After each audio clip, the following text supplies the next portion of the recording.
Hey guys, how's it going? Hope you're doing well. My name is Crown, and today I'm going to read you some very interesting stories that I hope that you're gonna love. And now, without further ado, let's go!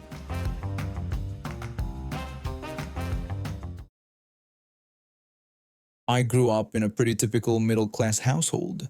My parents always stressed the importance of hard work and paying your own way, which is why at 20 I found myself juggling two restaurant jobs while living at home to save money for college tuition. My main gig was at this amazing place downtown where I worked as a waiter full-time. I'd been there for about a year and genuinely loved it. The staff was great, the customers were usually decent, and the tips were good enough to make a real dent in my savings account. But college wasn't getting any cheaper, and I figured if I could pick up some extra hours somewhere else doing something easy, I'd graduate with a lot less debt hanging over my head.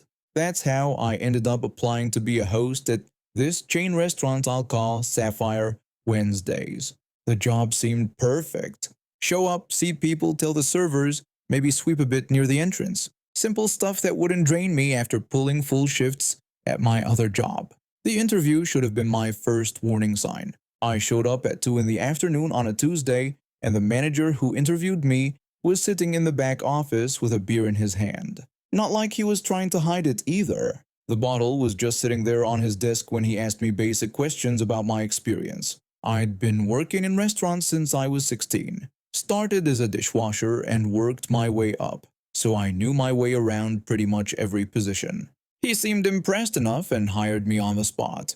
Training was a joke. The whole thing took maybe an hour. Someone showed me where the seating chart was, explained the rotation system for the servers, pointed out where the broom was kept, and that was basically it. The restaurant itself seemed poorly run. The floor was always a bit sticky, servers were constantly complaining about something, and there was this general sense that nobody really cared about the place. But the work was easy, the hours fit around my main job, and the extra money would be worth it. Or so I thought. I'd only been working there about a week when everything went sideways. It was one of those weird times in the afternoon, after lunch but before dinner rush, when the restaurant was almost empty, maybe 3 tables occupied in the whole place. I was standing at the host stand, probably looking at my phone or something, when I heard this horrible crash from outside. I looked up and saw that a car had been sideswiped by a semi-truck right in front of the restaurant. The car had spun out and slammed into a telephone pole on the side of this busy suburban road. Without even thinking about it, I turned to the nearest server and told them to call 911 right away because there had been an accident. I didn't wait for a response. I just sprinted out the front door and across the parking lot toward the wreck. My heart was pounding. I had no idea what I was going to find when I got there. When I reached the car, I could see a woman inside, looking dazed but conscious. The truck driver was already out of his vehicle and on his phone, presumably calling for help himself. A few other drivers had stopped and were getting out to assist as well. It was actually kind of beautiful in a way, seeing all these strangers immediately come together to help. I checked with a woman in the car through her window and asked if she was okay and if she could move everything. She told me she thought so, and that she was just shaken up. I told her help was on the way and to try to stay calm. The truck driver came over and told me he already called it in and that an ambulance should be there in a few minutes. I said that was good and that it looked like she was okay but definitely needed to get checked out. With multiple people there helping and emergency services on the way, I realized there wasn't much more I could do. So I headed back into the restaurant figuring I'd been gone maybe 3 or 4 minutes tops. That's when things got weird. I walked back through the door to find my manager standing at the empty host stand, arms crossed, staring at me. The dining room behind him was still almost completely empty. He asked me where I had gone. I explained that there was an accident right outside, and I went to check if everyone was okay. He asked me why I felt the need to do that. I just stared at him for a second, genuinely confused by the question. I told him because someone could have been hurt, and because it was the right thing to do. He said that wasn't my responsibility and that my responsibility was to be at the host stand. I pointed out that the place was empty and nobody came in and that someone could have needed help. He told me he was going to have to write me up for abandoning my post. Write me up? For checking on an accident? I asked if he was seriously going to write me up for this. He said he had to because I left my position without permission. I just told him fine, whatever. Then he added that just so I knew, one more write-up within my first month and I would be fired. I walked away before I said something I'd regret. When I got home that evening, I told my dad the whole story. He started laughing, but I could tell he was actually pretty angry underneath it. He said that was the dumbest thing he'd ever heard and that I should just quit and focus on my other job. He told me I didn't need that place. I agreed that he was probably right. But when I sat there thinking about it, I realized I didn't just want to quit. I wanted to make a point. So I came up with a plan. My next shift was that Friday night during dinner rush. I was the only host scheduled, which meant the manager would actually have to do real work if I wasn't there. So I showed up exactly 1 hour late. When I walked through the door, the lobby was packed with customers waiting to be seated, and my manager was frantically trying to handle the host stand himself while also dealing with angry patrons. His face went bright red when he saw me. He demanded to know where the hell I had been, and yelled that I was an hour late. I apologized and said I got held up. He shouted that this was completely unacceptable and that I was getting written up for this. He was practically screaming now, and all the customers were watching. I asked if I was getting written up. He yelled that I could bet my behind I was getting written up. I smiled and told him, oh no, I guess that meant I was fired then, and said see ya. I turned around and walked right back out the door, leaving him standing there with his mouth hanging open and a crowd of hungry customers staring at him. When I got home, my dad was already on the back porch with 2 glasses and a bottle of whiskey. He'd picked up a couple cigars too. We sat out there for hours, laughing about the whole thing. 2 months ago, my husband and I got divorced. The marriage had been falling apart for a while, but when it finally ended, I was left in a tough spot. I've been a stay-at-home mom for 8 years, taking care of our 3 kids. My oldest is 8, my daughter is 6, and my youngest just turned 4. I had no recent work experience, no income, and 3 little mouths to feed. My sister threw me a lifeline. She's a doctor, works crazy hours at the hospital, and she'd been struggling since her husband passed away 2 years ago. She has 3 kids of her own. Her oldest is 12, then there's a 7-year-old, and her youngest is 3. When she offered to let us move in, it seemed perfect. I could help with her kids and the house. She'd give us a place to live that I could actually afford, and I'd have time to go back to school so I could eventually get a job and move out on my own. The arrangement has mostly worked out well. She leaves early most mornings and gets home late. I do the cooking, cleaning, help with homework, and manage bedtime for 6 kids ranging from 3 to 12. It's exhausting, but it's fair. She's providing us with a roof over our heads when we desperately needed one. But having 4 extra people in the house means her expenses went way up. To make it work financially, she had to make some changes.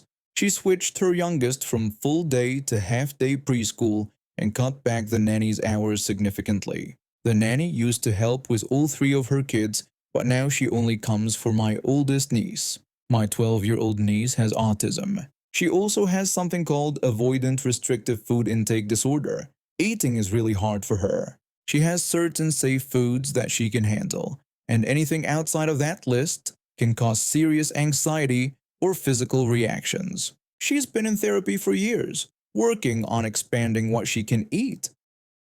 When we all moved in, it completely disrupted her routine. New people in the house, different schedules, someone else doing the cooking. She started refusing almost all food at home.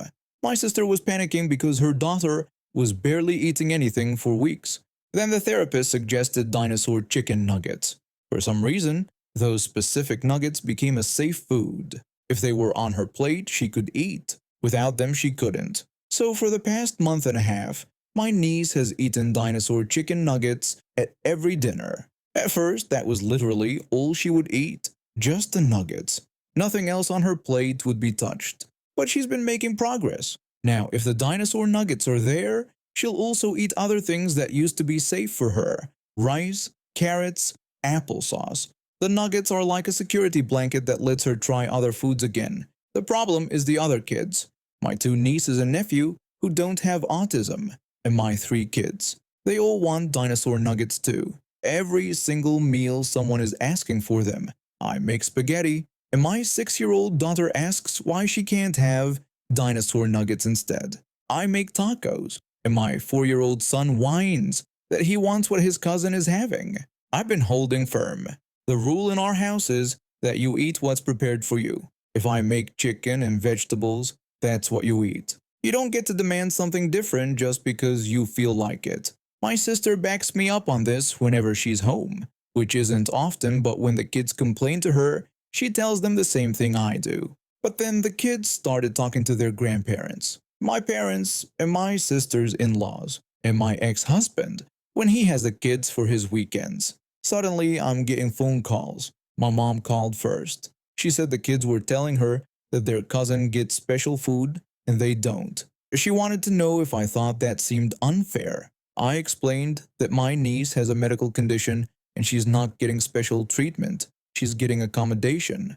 My mom said the kids are too young to understand that. She said they just see one kid getting dinosaur nuggets and everyone else getting told no. Then my ex called. He said our kids were complaining that I was playing favorites with my sister's kid. I told him I wasn't playing favorites and that my niece has autism and a diagnosed eating disorder. I explained that her therapist recommended this. He said it was causing problems and that our son had cried to him about it. He wanted to know why I couldn't just give them all the nuggets and asked how hard that could be. I told him I wasn't running a restaurant where everyone orders whatever they want. My sister's in-laws called her directly and she told them to mind their own business, but I could tell it stressed her out. She already feels guilty about the whole situation. Then my dad weighed in during Sunday dinner at their house. He said he thought I needed to either make the same rule for everyone or let them all have the nuggets. He said it was causing too much confusion. I told him the rule was the same for everyone who doesn't have a medical condition that requires accommodation. He said these are little kids and they don't get it. My sister finally snapped. She told our dad that he wouldn't tell someone in a wheelchair that it's not fair that they get a ramp. She said this was the same thing. She said her daughter needs this to eat, and the other kids need to learn that different people have different needs. But my ex wasn't done. He sent me a long text about how I'm creating resentment between the cousins. He said my kids feel less important than their cousin and that I need to be more flexible. Last night, I made baked chicken with roasted potatoes and green beans. I put dinosaur nuggets on my niece's plate like always, and she ate the nuggets plus some potatoes and green beans. Progress. My 8-year-old looked at her plate and then at mine. He asked why she gets those and he doesn't. I told him it's because she needs them to be able to eat dinner and he doesn't. He said that wasn't fair. I explained that life isn't always fair and that she has challenges he doesn't have. I said this helps her. He ate his dinner, but he wasn't happy about it. Now everyone is telling me I'm being too strict. My parents think I should either give everyone the nuggets or give no one the nuggets. My ex thinks I'm playing favorites. Even some of my friends have weighed in, saying that maybe I should just buy enough dinosaur nuggets for everyone to keep the peace. But I keep thinking about what my sister said. This isn't about fairness in the sense that everyone gets exactly the same thing. This is about giving each kid what they need. And right now, my niece needs those dinosaur nuggets to eat. The other kids just want them because they look fun. Should the rules really be the same for everyone, even when everyone's needs are different?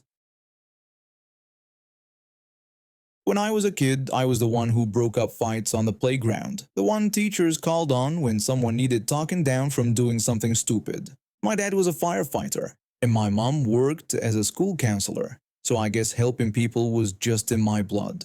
After college, I bounced around a few jobs. Nothing really stuck. Then one day, I was at a coffee shop when this guy started causing a scene, shouting at the barista over something stupid. Without thinking, I stepped in, calmed him down, got him to leave peacefully. This off-duty officer saw the whole thing and handed me a card for the police academy. He said I had the right instincts. But that was 8 years ago. Now I'm married to the most amazing woman, and we've got a 4-year-old daughter who thinks I'm a superhero just because I wear a uniform. Life's pretty good. My partner and I usually work normal patrols, but today was different. The city was hosting its annual summer festival, one of those huge events with food trucks, live music, carnival rides, the works. They needed extra security, so pretty much every available officer got assigned to work the crowds. The festival was already packed when we arrived. Families everywhere, kids running around with balloons, the smell of fried everything hanging in the air. My partner and I were stationed near the main stage where a local band was setting up. Our job was simple: keep the peace, make sure nobody got too rowdy, help lost kids find their parents. Standard festival duty. Everything was going fine for the first couple hours. We helped an elderly man find the medical tent, gave directions to about 100 people, and stopped a teenager from climbing the speaker tower. Just normal stuff. Then she appeared. I was standing near the barrier, keeping an eye on the crowd, when I noticed her pushing through people to get closer. She was probably in her mid-30s, wearing clothes that seemed more appropriate for a nightclub than a family festival. She had this look in her eyes, like she was on a mission. She walked straight up to me. She greeted me in this overly friendly tone, telling me I looked like I could use some company. I told her I was fine and just doing my job, then asked if she was enjoying the festival. She said she was definitely enjoying it now that she found me. She moved closer, way too close, invading my personal space. I took a step back. I asked her to step back. She told me not to be like that, explaining how she saw me from across the way and just had to come talk to me. I told her I appreciated that, but I was working right now. She reached out and touched my arm. I pulled away. She asked what time I got off work and suggested we could grab a drink together. I told her straight up that I was married, happily married with a daughter at home. She laughed and said, "So what?" adding that what my wife doesn't know won't hurt her. I asked her one more time to step back and move along. She laughed like I'd told some kind of joke. She said I was playing hard to get and that she liked that. My partner noticed what was happening and started walking over. Before he could reach us, the music got louder and people started dancing. Karen took this as some kind of invitation. She turned around and started pressing herself against me, trying to dance, grinding against me like we were in some club. I could feel everyone starting to stare. Families were around us. Kids were watching. This was completely inappropriate. I grabbed her shoulders and pushed her away. I told her to stop, saying this was completely unacceptable and that she needed to leave now before this became a bigger problem. Her face changed completely. The flirty smile vanished, replaced by pure rage. She asked how I dared to treat her like that, demanding to know if I knew who she was. I said I didn't care who she was, and pointed out that she just sexually harassed a police officer in public at a family event. She insisted she was just being friendly and accused me of being the one who embarrassed her. I told her she embarrassed herself and ordered her to leave before I had to make this official. People were definitely watching now. A crowd had formed around us. Some people had their phones out. She looked around, saw everyone staring, and her face turned red. She yelled that I thought I was so special, but that I was nothing, just some stupid cop. I gave her a final warning. She told me to screw myself. Then she swung. Her hand came flying at my face with surprising force. The slap connected with my cheek, the sound echoing over the music. My face stung, my ear rang. The crowd gasped. I stood there shocked for a second. Not because it hurt that much, but because she actually did it. She actually assaulted a police officer in front of hundreds of witnesses. My partner moved like lightning. Before she could even lower her hand completely, he swept her legs out from under her. She hit the ground hard. Within seconds, he had her face down on the pavement, knee in her back, pulling her arms behind her. The handcuffs clicked into place. She screamed at us to get off her, yelling about police brutality and claiming everyone saw that I touched her first. My partner told her she just assaulted an officer and informed her she had the right to remain silent, strongly suggesting she use it. She kept screaming when he lifted her to her feet. People in the crowd were shouting that they saw everything, that she started it, that she was harassing me. Several people said they had videos. My partner asked if I was good. I told him, yeah, my cheek was a little sore, but I was fine. We walked her through the crowd toward our patrol car parked at the edge of the festival grounds. She fought the whole way, yelling threats, calling us every name in the book. Festival security cleared a path for us. When we reached the car, my partner opened the back door and guided her inside, one hand on her head to keep her from hitting it. She yelled that this was ridiculous and that she didn't do anything, claiming I was the one harassing her. My partner slammed the door shut, cutting off her rants. He commented that some people just can't handle rejection. I agreed.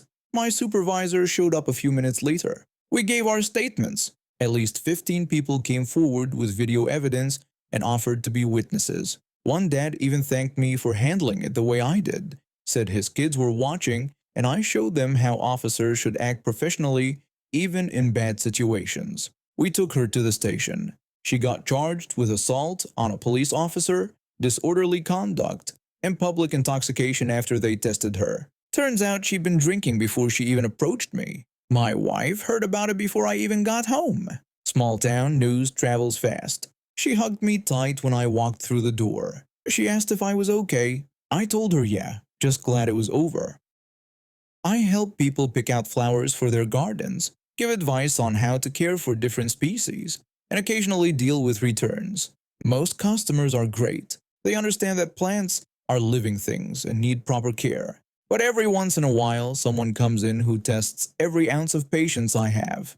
It was a Tuesday afternoon when she walked in. The garden center was quiet, just a few customers browsing the perennial section. I was restocking some fertilizer when I heard the automatic doors slide open. I looked up and saw a woman walking toward the customer service desk with something clutched in her hands. Even from a distance, I could tell this wasn't going to be a pleasant interaction. My co-worker at the register caught my eye and gave me that look, the one that says, I was going to want to handle this. I walked over, putting on my best customer service smile. That's when I got a good look at what she was holding. It was a rose bush. Or rather, it used to be a rose bush. Now it was just a collection of completely dried up brown sticks in a pot filled with bone-dry soil. There wasn't a single green leaf or hint of life anywhere on it. This thing was dead. Very dead. I greeted her politely and asked how I could help. She announced that she needed a refund for the rose bush. She slammed the pot down on the counter hard enough that some of the dried soil crumbled out. I asked what the problem was. She seemed offended by the question and pointed at the plant, telling me to look at it because it was dead. I acknowledged that I could see that and asked when she had purchased it. She said she didn't know exactly but thought it was maybe 4 or 5 months ago. I blinked. 4 or 5 months? Our return policy is clearly posted at every register and printed on every receipt. 30 days. I explained that, unfortunately, our return policy was 30 days from the date of purchase, and that after that we couldn't process refunds. She called that ridiculous and repeated that the plant had died. I told her I understood that was frustrating, but that plants are living things that require regular watering, proper sunlight, and care. I explained that our policy was in place because we can't guarantee plants beyond 30 days since we have no way of knowing how they were cared for after leaving the store. She asked if I was saying this was her fault. I said I wasn't saying it was anyone's fault and that I was just explaining our policy. She got defensive and insisted that the plant was alive when she bought it. She wanted to know how she was supposed to know it would die. I stared at her for a moment, trying to process that statement. I pointed out that plants need water and care to stay alive, and that rose bushes need regular watering, especially during hot weather. She argued that she shouldn't have to do all that and that we should guarantee our plants for life. I explained that no garden center guarantees plants for life because plants are living organisms that depend on proper care. I mentioned that we provide care instructions with every purchase. She insisted she never got any instructions. I walked over to the rosebush section and pulled out one of the care tags we attached to every plant. It had detailed instructions about watering, sunlight requirements, and feeding schedules. I showed her that every rosebush comes with one of these tags attached and that it has all the information needed to care for the plant. She claimed she must have thrown it away and that we should have told her verbally. I asked if she had spoken with anyone when she bought the rosebush, explaining that we do offer to answer any questions customers have about plant care at the time of purchase. She said she didn't remember and that it wasn't the point. She insisted the point was that we sold her a defective plant. I told her the plant wasn't defective and that when she purchased it, it was alive and healthy. I explained that looking at this one, it appeared to have died from lack of water because the soil was completely dry and the branches were brittle from dehydration. She accused me of calling her a liar. I said I wasn't calling her anything and that I was simply explaining what happened to the plant based on its condition. She said this was unacceptable and demanded to speak to my manager. I told her that I was the manager on duty. That seemed to catch her off guard for a second, but she recovered quickly. She announced that she was calling corporate and that we couldn't treat customers like this. I told her she was welcome to contact our corporate office and that the number was on our website. She said she would, and that she was going to tell them how I refused to help her and accused her of killing the plant. I explained that I hadn't refused to help her and that I had simply explained our return policy and why we couldn't process a refund for a plant purchased 5 months ago. I also pointed out that I hadn't accused her of anything and had simply described the plant's condition. She raised her voice and repeated that we sold her a defective plant and that it should have lasted longer than this. I mentioned that rose bushes can live for many years with proper care and that some of the roses in our display garden were over 10 years old. She insisted that ours were obviously defective if hers died so fast. By then, other customers were starting to watch the scene. An older gentleman who was a regular customer stepped forward. He said he couldn't help overhearing and that he had been shopping here for 15 years and never had a problem with their plants. He mentioned that he had 3 rose bushes from this place that were thriving and that you just have to water them. She snapped at him to mind his own business. He shrugged and said he was just pointing out that you can't expect a plant to survive without water. She turned back to me, her face red. She declared that she wasn't leaving until she got her refund. I told her that she was going to be here for a very long time because I could not process a refund for a plant purchased 5 months ago that died from lack of care. I offered to show her some of our more drought-tolerant plants that might be easier to maintain if she wanted. She said she didn't want another one of our defective plants. I told her that in that case, there was nothing more I could do for her. She grabbed the dead rose bush off the counter and stormed toward the exit. She didn't make it far. In her anger, she didn't notice the small puddle of water near the door from someone's wet cart. Her foot hit it and she slipped, stumbling forward. The dead rose bush flew out of her hands and shattered on the floor, sending dry soil and brittle branches everywhere. She caught herself on a display table, knocking over several potted plants that we'd just gotten in that morning. The pots crashed to the ground, but thankfully, those plants were in plastic containers, so only one broke. She stood there staring at the mess she'd created. I asked if she was all right. She didn't answer. She just looked at the destruction around her, then at me, then back at the mess. I told her that I was going to need to ask her to pay for the damaged display plant and that it was $35. She asked if I was joking. I explained that the plant she knocked over was healthy inventory and that she would need to pay for it. She claimed this was my fault and that we had water on the floor. I pointed out that the puddle was from another customer's cart and that there was a wet floor sign right next to it. I gestured to the bright yellow sign that was clearly visible. She had no response to that. After a long moment of silence, she pulled out her wallet and practically threw her credit card at me. I processed the payment for the damaged plant. She snatched her receipt and left without another word, leaving the dead rosebush debris scattered across the floor. I grew up in a small town in Kentucky where my dad was the only large animal vet for 50 miles. He'd get calls at 3 in the morning about a horse with colic or a cow having trouble birthing.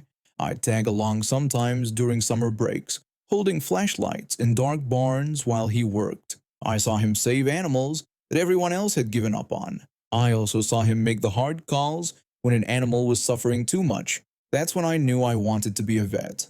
Not for the glory or the money, because there isn't much of either. I wanted to do it because animals deserve someone who'll fight for them and someone who'll let them go with dignity when fighting isn't enough anymore. I went to vet school at the University of Tennessee. Spent 4 years learning everything from basic anatomy to complex surgical procedures. After graduation, I specialized in surgery because I liked the challenge of it, the precision required, the immediate results. When you open an animal up and fix what's broken, you can see the difference right away. It's not always successful, but when it is, there's nothing quite like it. I ended up at a veterinary clinic in Nashville. We did everything from routine spays and neuters to emergency surgeries on animals hit by cars. I worked with 3 other vets and a team of vet techs who were some of the most dedicated people I'd ever met. We all wore scrubs with the clinic logo on them, dark blue with our names embroidered on the chest. This day had been brutal. Started at 7 in the morning with a dog that had eaten a corn cob. The corn cob was lodged in his intestines and we had to remove a section of bowel. Then there was a cat who'd been attacked by something, probably a dog. Multiple lacerations that needed stitching. After that came a rabbit with an abscess that needed draining. Then a ferret with an intestinal blockage. Then a dog with a ruptured cruciate ligament. Around 4 in the afternoon we had an emergency. A golden retriever who'd been hit by a car. Internal bleeding. We tried everything. Spent 2 hours in surgery trying to stop the bleeding, but there was just too much damage. The owners were devastated. They'd had that dog for 10 years, watched him grow from a puppy. He was part of their family. They asked me if there was anything else we could do. I had to tell them no. Had to explain that even if we kept him alive, he'd be in constant pain. That the kindest thing we could do was let him go. They understood, but that didn't make it easier. They wanted to be with him at the end, wanted to hold him while we did it. So I did what I've done dozens of times before, what every vet has to do eventually. I helped that dog cross the rainbow bridge while his family sobbed and told him what a good boy he was. After they left, I still had paperwork to finish, charts to update. By the time I was done, it was past 7. I was exhausted, emotionally drained, physically tired. My feet hurt, my back hurt. I just wanted to go home, take a shower, and collapse on my couch. But I needed groceries. My fridge was empty except for some questionable leftovers and a half-empty bottle of ketchup. So I stopped at the grocery store on my way home. Didn't even think about changing out of my scrubs. I just wanted to grab what I needed and get out. I was in the checkout line with a basket of basic stuff. Milk, bread, eggs, some frozen dinners. The woman in front of me kept looking back at me, at my scrubs, at the logo. I could see her working up to saying something. Finally, she turned around fully. She noticed I worked at an animal clinic and asked me about it. I told her I was a veterinary surgeon. Her expression changed immediately. Got this look on her face like she'd just figured something out. Like she'd uncovered some terrible truth. She asked if I put animals down and then questioned how I could kill animals for a living. Her tone was full of judgment. I was too tired for this. Too tired to explain the complexities of veterinary medicine.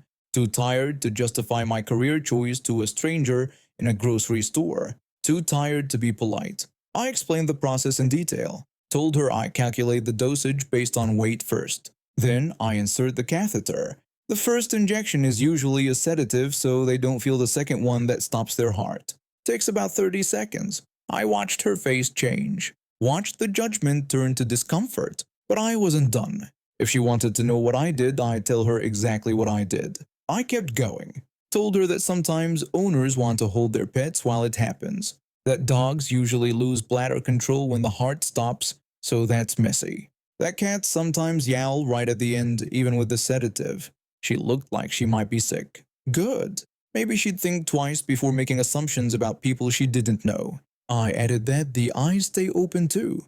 We have to close them manually. After, they don't just peacefully drift off like in movies. She just stood there staring at me, mouth slightly open, face pale. I finished by saying that it was part of the job and someone had to do it. Then I mentioned I needed to grab milk. I walked past her toward the dairy section. When I came back, her cart was abandoned in the middle of the aisle and she was nowhere to be seen.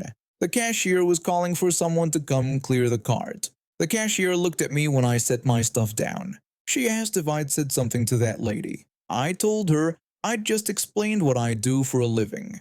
The cashier mentioned that it must have been some conversation because the woman had run out of the store like the building was on fire. I agreed and said that some people can't handle the truth. I paid for my groceries and left. On the drive home, I thought about that golden retriever, about his owners holding him while he took his last breath, about how they thanked me through their tears for taking care of him, for making it as peaceful as possible. That woman in the grocery store didn't understand. Euthanasia isn't about killing animals. It's about ending suffering. It's about giving them dignity in death. It's one of the hardest parts of my job, but it's also one of the most important. And if describing it in clinical detail made her uncomfortable, maybe she shouldn't have asked. And now we have reached the end of today's stories. Thank you for watching, and see you next time.